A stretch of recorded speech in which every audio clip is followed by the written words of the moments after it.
the ability to be delivered, then the ability to be nursed, then the ability to be protected and preserved until a person becomes old. Who does this? Allah subhanahu wa ta'ala, the Lord of everything. He's the one who arranges everyone's affairs, sustenance, livelihood and everything. The specific one is the one which is only for the believers. The one, the rububiyyah of Allah to the believers, as in, He guides us to Iman. He allows us to be believers. He safeguards us within Islam.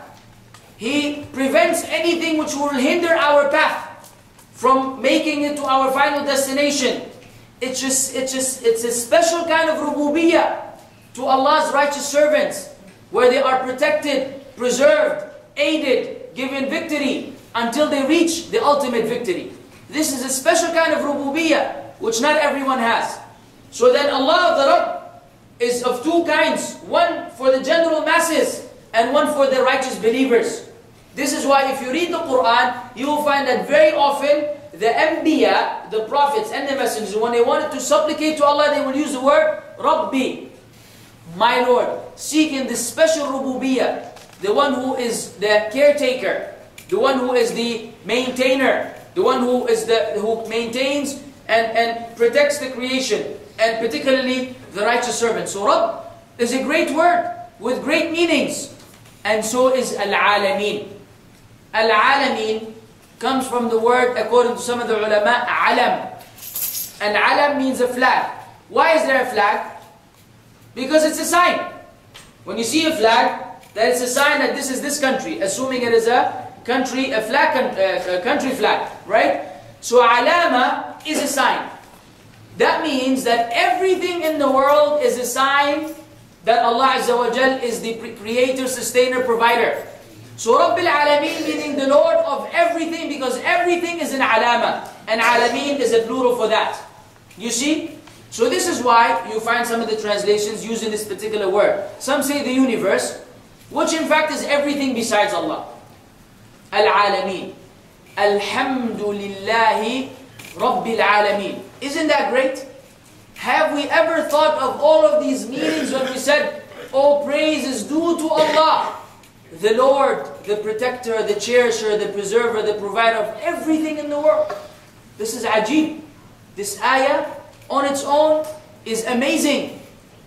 And Allah had guided us and revealed it unto us where we did not have to come up with it on our own, because we will not be able to do it. We will not be able to bring something so eloquent, so precise. Precision, look at the precision. It's 4 words. Alhamdulillahi Rabbil Alameen. It's like the whole world is in there. You're praising Allah, the Lord of everything. The planets and the galaxies and the ants and the animals and the mankind, everything. Only in one verse of Surah Al-Fatiha. La ilaha illallah. Tayyib. So this was concerning Alhamd. Next is Ar-Rahman Ar-Rahim.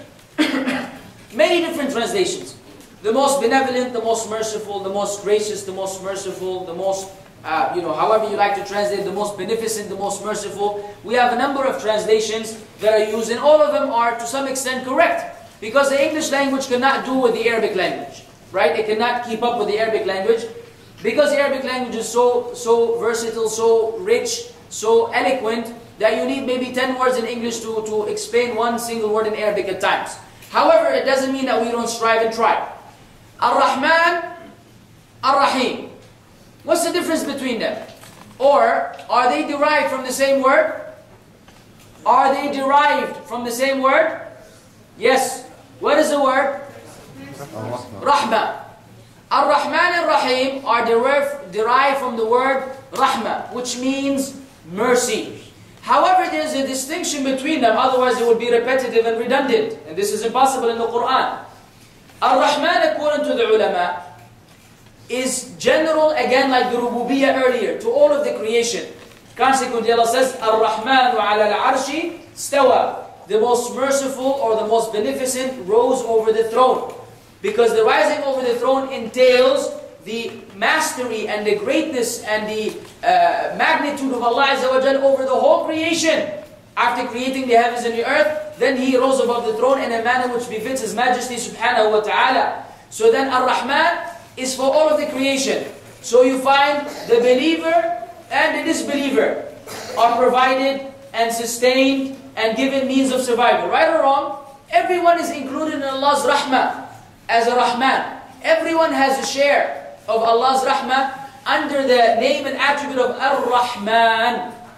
However, Ar-Rahim is particular. Ar-Rahim is the specifically mercy, and this is only to the believers. Because Allah says, وَكَانَ بِالْمُؤْمِنِينَ رَحِيمًا. And He is ever to the believers the most merciful. So this is particular to the believers. Ar-Rahman is for everyone. Ar-Rahim, particularly to the believers who believe in Allah subhanahu wa ta'ala, His oneness, His uniqueness, and His greatness, Azza wa Jal.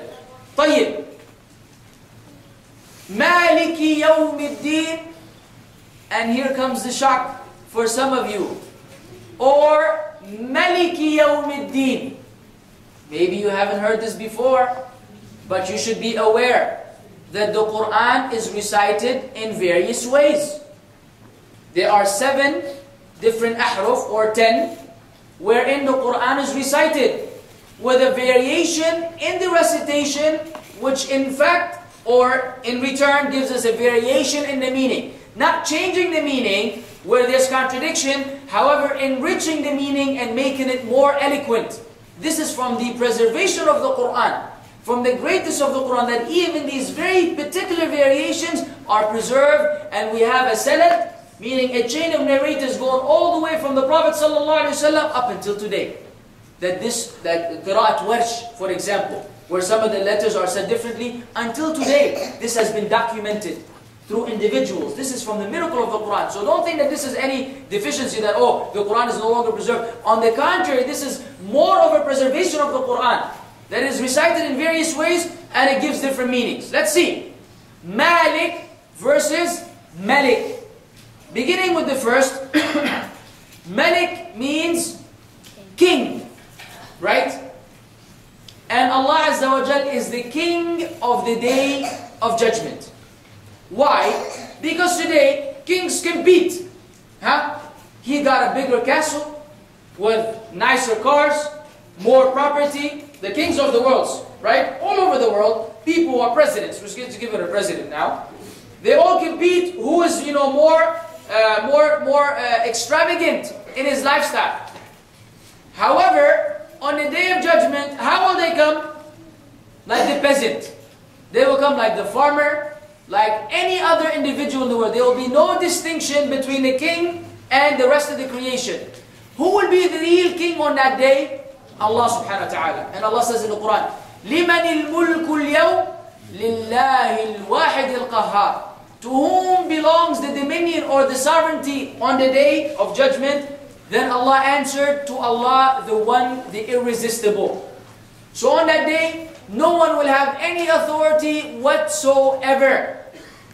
يَوْمَ يَقُومُ الرُّوحُ وَالْمَلَائِكَةُ صَفًّا لَا يَتَكَلَّمُونَ إِلَّا مَنْ أَذِنَ لَهُ الرَّحْمَنُ وَقَالَ صَوَابًا. On the day where the Spirit, Jibreel, and the angels will stand in rows, and no one will say a single word. The angels will not be able to say a single word except the one who the most merciful allows, and then he says something correct and true. وَقَالَ صَوَابًا. Doesn't say something that is nonsensical or not befitting. This is the what? This is the kingdom of Allah Azza wa Jal on the day of judgment. Everyone will be a slave. وَكُلُّهُ آتِيهِ يَوْمَ الْقِيَامَةِ عَبْدًا. وَكُلُّهُمْ آتِيهِ يَوْمَ الْقِيَامَةِ عَبْدًا. وَإِنْ another ayah, فَرْدًا.